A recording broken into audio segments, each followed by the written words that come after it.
Manufacturing process में हम लोग यूनिट थर्ड कंटिन्यू कर रहे हैं जो मशीनिंग से रिलेटेड है। उसमें आज हम लोग failure of the cutting tool and the tool life पढ़ेंगे। कटिंग टूल का फेल्योर कैसे होता है और टूल लाइफ का क्या इंपॉर्टेंस है मशीनिंग में, उसके बारे में आप स्टडी करेंगे। कैसे कटिंग टूल फेल होता है, तो इस चैप्टर में state how the cutting tool fails, cutting tool कैसे फेल होता है उसके बारे में हम लोग स्टडी करेंगे। Mechanism and the pattern of the tool wear, tool wear का मैकेनिज्म क्या है और टूल वियर का पैटर्न क्या है उसके बारे में एक स्टडी करेंगे। What will be the essential property of the cutting tool material, cutting tool material का एसेंशियल प्रॉपर्टी क्या होना चाहिए, क्या क्या प्रॉपर्टी होना चाहिए for to become a cutting tool material. हमने पहले भी इसके बारे में स्टडी किया हुआ है, टूल मटेरियल का हम लोगों ने डिटेल से हम लोगों ने स्टडी किया हुआ है। Define and assess of the tool life, tool life क्या है, and develop and use of the tool life equation, जो टेलर F.W. टेलर ने, फ्रांसिस वेडिट टेलर ने टूल लाइफ एक्सपेरिमेंटली डेवलप किया है नॉटिंघम यूनिवर्सिटी में, उसके बारे में हम लोग जो है स्टडी करेंगे कि tool life equation F.W. Taylor ने कैसे डेवलप किया हुआ है। तो आज जो स्टडी का टॉपिक है failure of the cutting tool,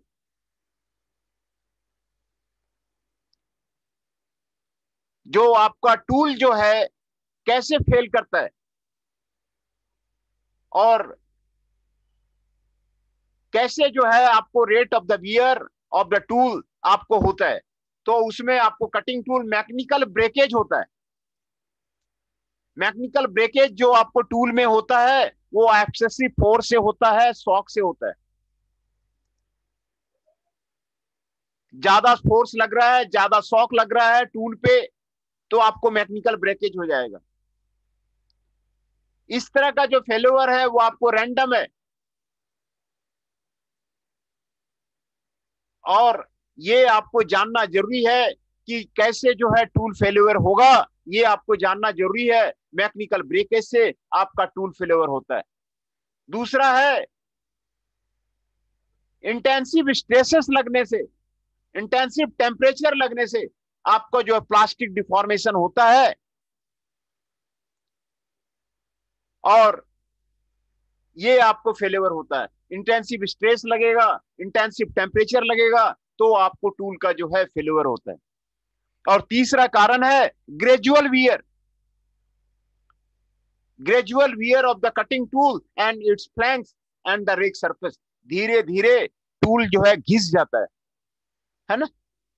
machining करते करते, मशीनिंग करते करते आपका टूल जो है घिस जाता है, उसको ग्रेजुअल वियर बोलते हैं। लाइफ के साथ में जैसे जैसे आप मशीनिंग करेंगे, आप आइटम प्रोड्यूस करेंगे, आपका टूल घिसता चला जाएगा।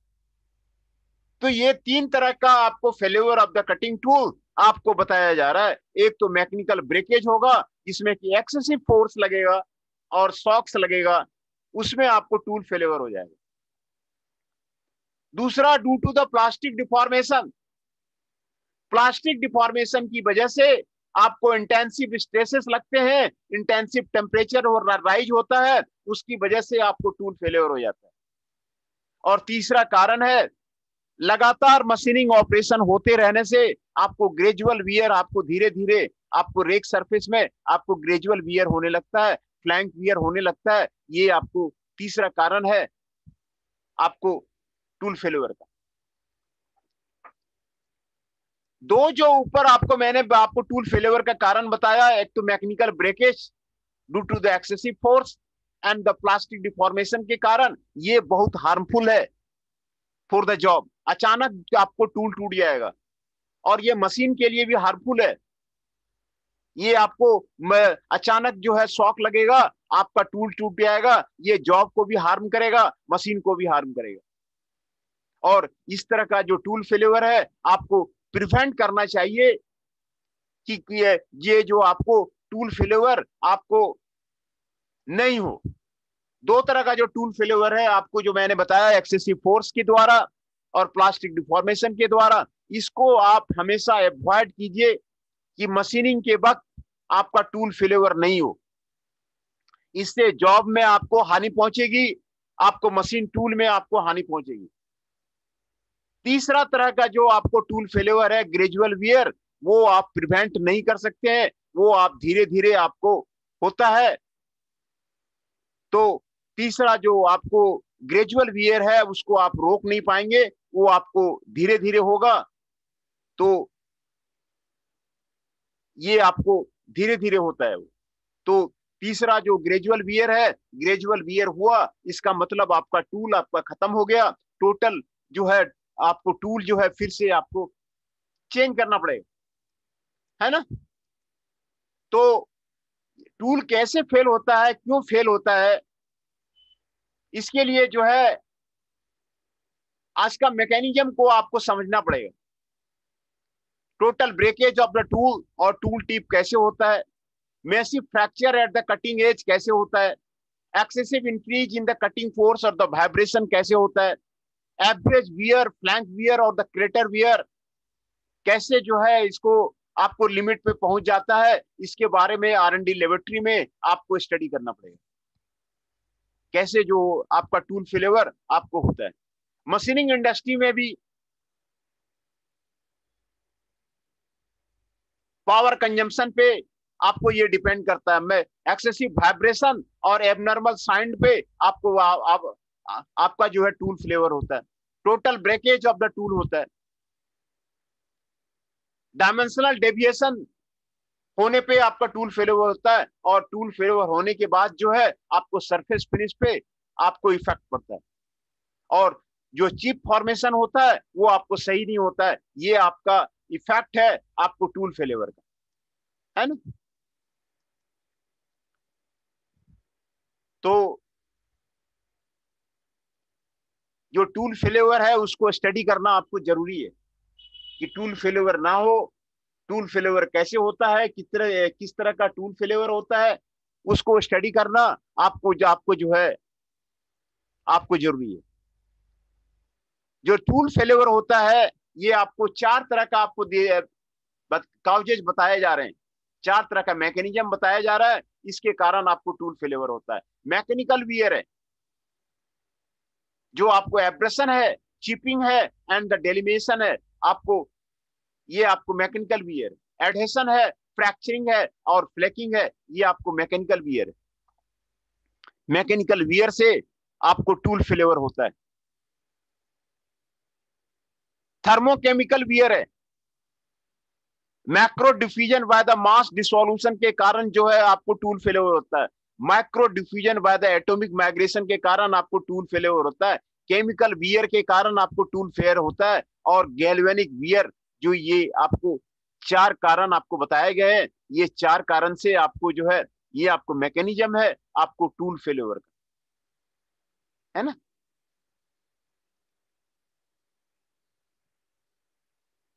है ना, ये आपको चार कारण है आपको टूल फेल्योर का, उसके बारे में आपको यहाँ पर आपको बताया गया है। डिफ्यूजन वियर में material from the tool at rubbing surface particularly at the rake surface gradually diffuses into the chips, ये आपको डिफ्यूजन वियर है।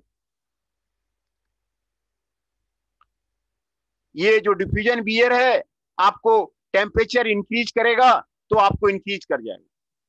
कटिंग टेम्परेचर इंक्रीज करने से आपको जो डिफ्यूजन वियर आपको इंक्रीज हो जाएगा। केमिकल वियर है leading to the damage like the grooving the wear, tool material is not enough chemically stable against the work material or the atmospheric gases।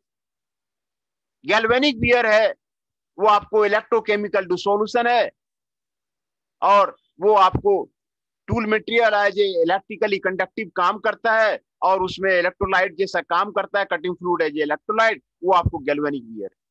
ये सारे तरह के वियर आपको यहाँ फिगर में आपको दिखाया जा रहा है ना। ये देखिए टूल है, ये आपको वर्कपीस है, ये आपको काम कर रहा है। टूल और वर्कपीस आपको यहां पर आपको काम कर रहा है। यहां पर आपको सेक्शन ए दिखाया गया है। देखिए आपको टूल यहां पर आपको फेल ओवर किया गया है ना। यहां पर देखिए आपको टूल फेल ओवर किया गया है। नॉच पे आपको ये देखिए क्रैटर वियर है। ये जो गड्ढा बन गया टूल में, ये आपको क्रैटर वियर है। ये आपको ग्रूव बन गया यहाँ पर, ये आपको ग्रूविंग वियर है। यहाँ पर आपको ग्रूव बन गया, ये आपको ग्रूविंग वियर है। फ्लैंक पे ये फ्लैंक वियर है। फ्लैंक पे आपको कट ऑफ हो जाता है। प्रिंसिपल फ्लैंक है, फ्लैंक का आपको दिखाया जा रहा है, ये आपको फ्लैंक वियर है। तो टर्निंग टूल का जो different type of the failure होता है उसके बारे में यहाँ फिगर में आपको टर्निंग टूल पे आपको दिखाया गया है कि किस तरह से जो है आपको टर्निंग टूल में आपको जो है फेल्योर होता है। टर्निंग टूल का किस तरह जो फेल्योर होता है आपको यहाँ पर आपको दिखाया गया है। दूसरा, वियर पैटर्न का फोटोग्राफ आपको यहाँ पर आपको दिखाया जा रहा है। जो वियर पैटर्न है, देखिए आपको इस तरह का आपको वियर हुआ, ये टूल है, टूल का फिगर आपको यहाँ पे दिखाया जा रहा है, उसका वियर पैटर्न आपको यहाँ पर आपको दिखाया जा रहा है ना। वियर पैटर्न आपको यहाँ पर आपको दिखाया जा रहा है। मैं पहले आप लोग का अटेंडेंस पहले ले लूं, वो आपको जो बहुत जरूरी है।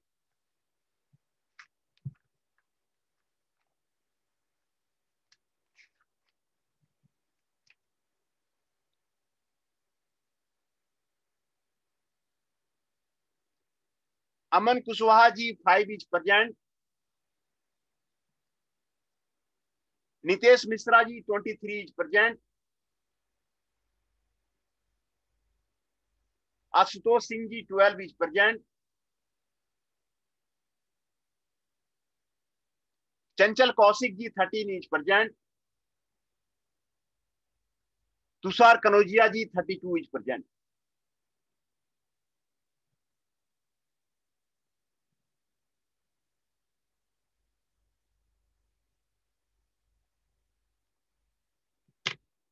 जो जो प्रेजेंट है उसका अटेंडेंस मैं फिर से बोल देता हूं। Tushar Kanaujia ji 32 is present.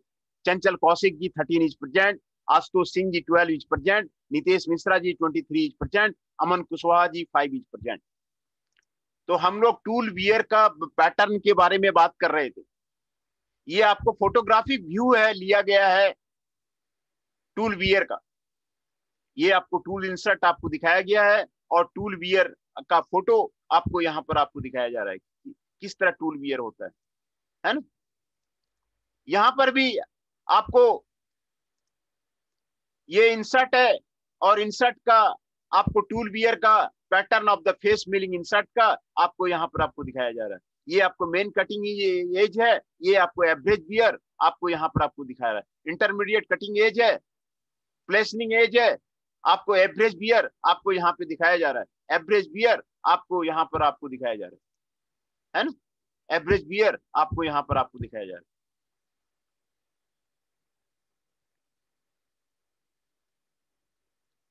तो टूल वियर का जो इफेक्ट है, क्या इफेक्ट होगा due to the failure of the tool, what effects are caused by the going tool wear, ये आपको इफेक्ट्स आपको यहाँ पे आपको बताया जा रहा है। Increase in the cutting forces, tool wear होगा तो कटिंग फोर्स आपका इंक्रीज हो जाएगा। पावर कंजम्पशन आपको इंक्रीज हो जाएगा।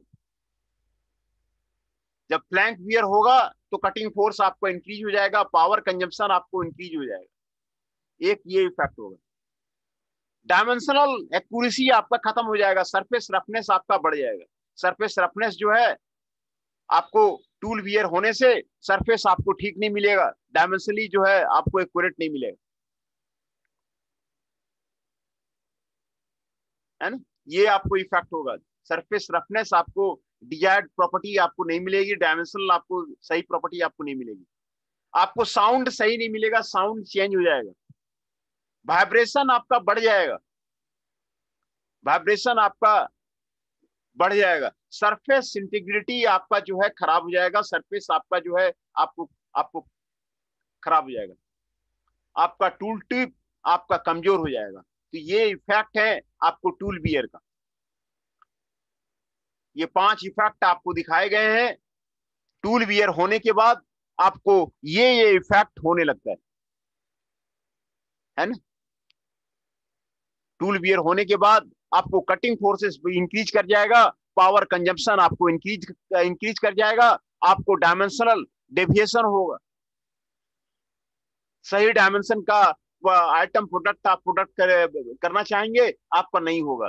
तो ये इसीलिए टूल बियर होने के साथ आपको जो है आपको टूल आपको बदलना पड़ेगा, या फिर टूल का फिर से आपको ग्राइंड करना पड़ेगा, क्योंकि वो आपको सरफेस फिनिश आएगा नहीं, आपको कस्टमर एक्सेप्ट करेगा नहीं, कस्टमर एक्सेप्ट नहीं करेगा। इसीलिए टूल फेलियर को स्टडी करना आपको जरूरी है। जो प्रोडक्ट बनाएंगे वो आपको कस्टमर लेगा नहीं, कस्टमर एक्सेप्ट नहीं करेगा। तो टूल फेल कैसे फेलियर हो रहा है उसको स्टडी करना आपको जरूरी है ना। सरफेस रफनेस आपको जो है वो आपको इंक्रीज कर जाएगा, तो कस्टमर उसको लेगा नहीं, आपके जो आप जिस कंपनी का वेंडर है वो आपको आइटम लेगा नहीं।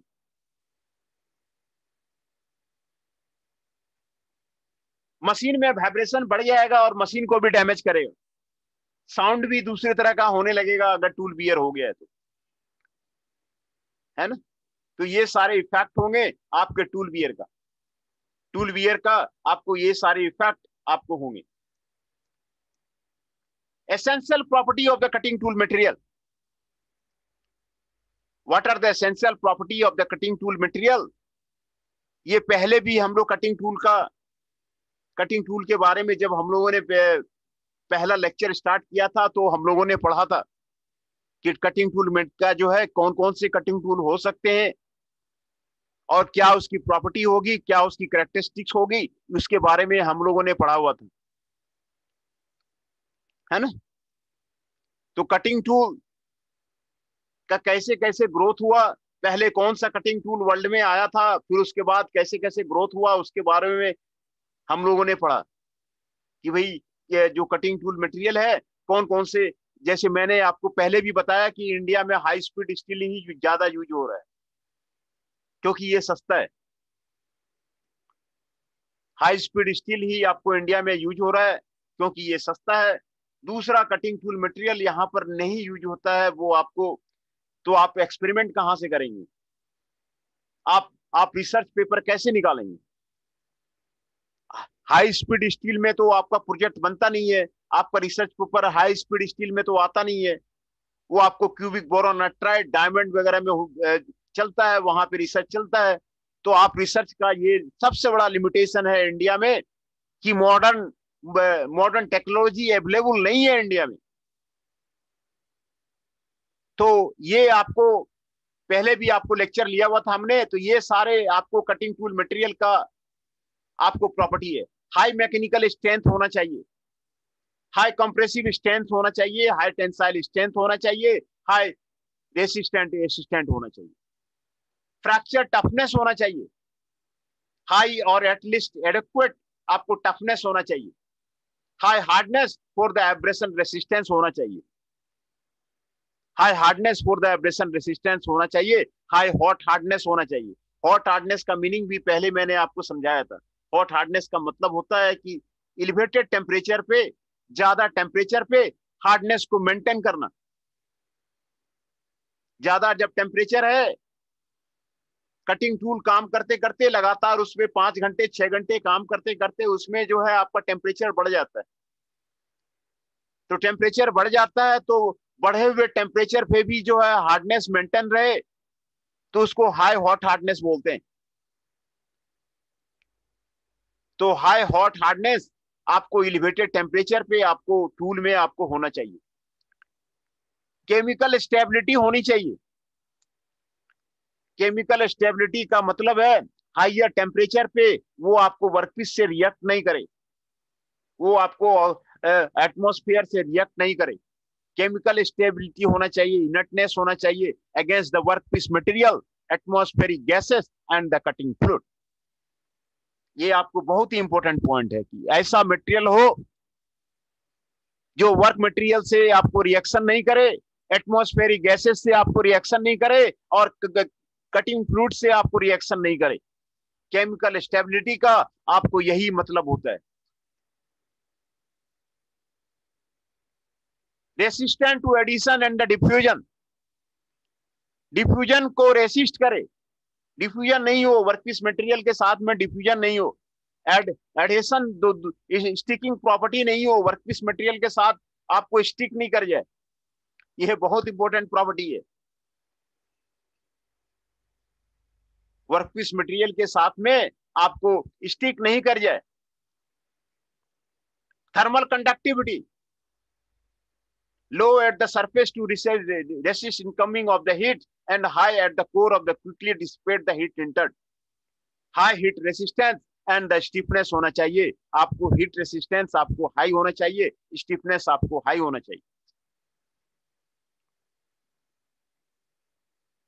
मैन्युफैक्चरेबिलिटी होना चाहिए, ability at the low cost आपको होना चाहिए, लो कॉस्ट का होना चाहिए। इसीलिए तो मैंने कहा कि लो कॉस्ट होने की वजह से हाई स्पीड स्टील आपको इंडिया में यूज किया जाता है। कई तरह के टूल मटेरियल हम लोगों ने पढ़ा है। लो कॉस्ट होना चाहिए, अवेलेबल होना चाहिए, मार्केट में भी अवेलेबल होना चाहिए। मार्केट में भी आप दूसरा टूल मटेरियल खोजिएगा, वो जल्दी मिलेगा नहीं। अगर वो हायर कॉस्ट का है तो वो आपको मिलेगा नहीं। तो these are the essential property of the cutting tool material। ये 9 प्रॉपर्टी आपको दिया हुआ है कटिंग टूल मटेरियल का, और ये 9 प्रॉपर्टी आप बिल्कुल जो है याद कर लीजिए कि ये आपको कटिंग टूल में आपको काफी रिसर्च चल रहा है, और काफी रिसर्च कर सकते हैं कि भाई कौन सा कटिंग टूल मटेरियल हम इंडस्ट्री में यूज करेंगे। प्रोडक्टिविटी को इंक्रीज करने का कटिंग टूल कौन सा यूज करता है, उससे भी प्रोडक्टिविटी बढ़ जाता है, उससे उससे प्रोडक्ट का जो है आपको कॉस्ट कम हो जाता है। कौन सा टूल मटेरियल यूज करेंगे उससे जो है प्रोडक्ट का कॉस्ट भी आपको कम हो जाता है। तो ये आपको एसेंशियल प्रॉपर्टी है कटिंग टूल मटेरियल का। ये 9 प्रॉपर्टी आपको दिया हुआ है, mechanical high mechanical strength, compressive strength, tensile strength and the tear. Fracture toughness आपको ज्यादा होना चाहिए, हाई हार्डनेस और द एब्रेशन रेसिस्टेंस होना चाहिए, high hardness to resist the plastic deformation होना चाहिए, and reduce the wear at the elevated temperature. Elevated temperature पे आपको वियर आपको नहीं होना चाहिए। ये आपको कटिंग टूल मटेरियल की प्रॉपर्टी है। केमिकल स्टेबिलिटी आपको जरूरी है, वो किसी वर्क मटेरियल के साथ में रिएक्शन ना करे, एटमॉस्फेरिक गैसेस के साथ में रिएक्शन ना करे, कटिंग फ्लूइड के साथ में आपको रिएक्शन नहीं करे। रेसिस्टेंस टू एडिशन होना चाहिए एंड डिफ्यूजन होना चाहिए। थर्मल कंडक्टिविटी लो होना चाहिए at the surface to the resist to the incoming of the heat, and the high heat core quickly dissipate the heat entered. High heat resistance होना चाहिए, low cost होना चाहिए, ability होना चाहिए, मैन्युफैक्चरेबिलिटी होनी चाहिए। ये सारे कटिंग टूल मटेरियल का आपको प्रॉपर्टी आपको पहले भी डिस्कस किया गया है। टूल लाइफ, टूल लाइफ का डिफिनेशन आपको यहां पर बताया गया है। Tool life generally indicates the amount of the satisfactory performance और service rendered by a fresh tool or a cutting tool till it is declared failed. This is the definition of the tool life.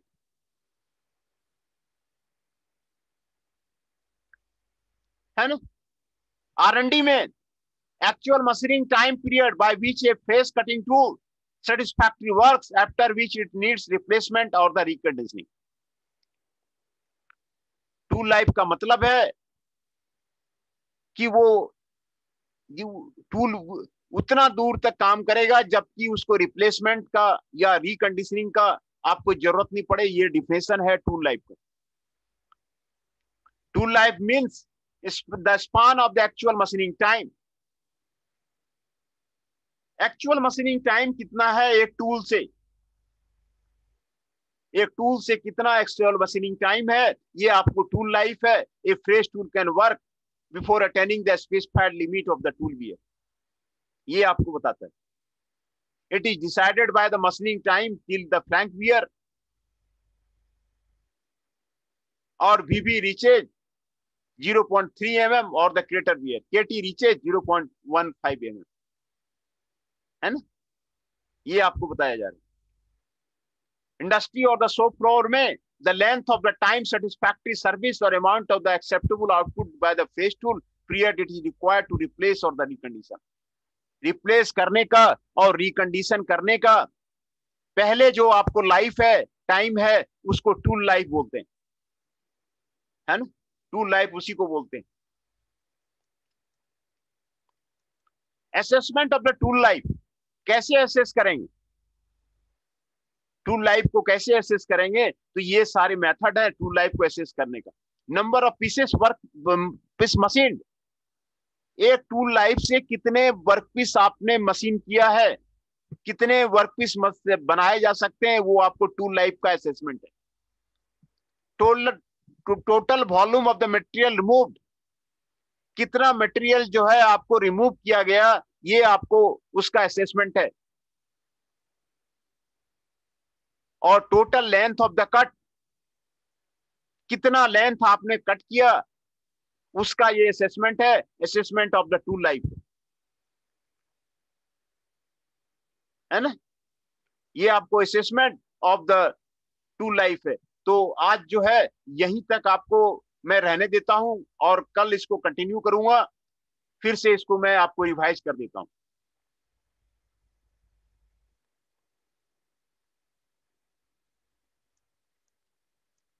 We are studying about the failure of the cutting tool and the tool life। Failure of the cutting tool क्या है और tool life क्या है, इसमें जो हम लोग study करेंगे। How the cutting tool fails, cutting tool कैसे फेल करता है। Mechanism and pattern of the tool wear, mechanism and pattern of the tool wear क्या है। Essential property of the cutting tool material क्या है, टूल लाइफ का definition क्या है, and the Taylor's HW Taylor जो टूल लाइफ का equation develop किया, उसके इक्वेशन को देखेंगे जो प्रोफेसर टेलर ने आपको आपको डेवलप किया हुआ है। प्रोफेसर टेलर HW टेलर ने टूल लाइफ इक्वेशन एक्सपेरिमेंटली करके उन्होंने डेवलप किया है, उसके बारे में हम लोग जो है उसको स्टडी करेंगे, है ना। तो ये सारे हम लोग जो है उसको स्टडी करेंगे।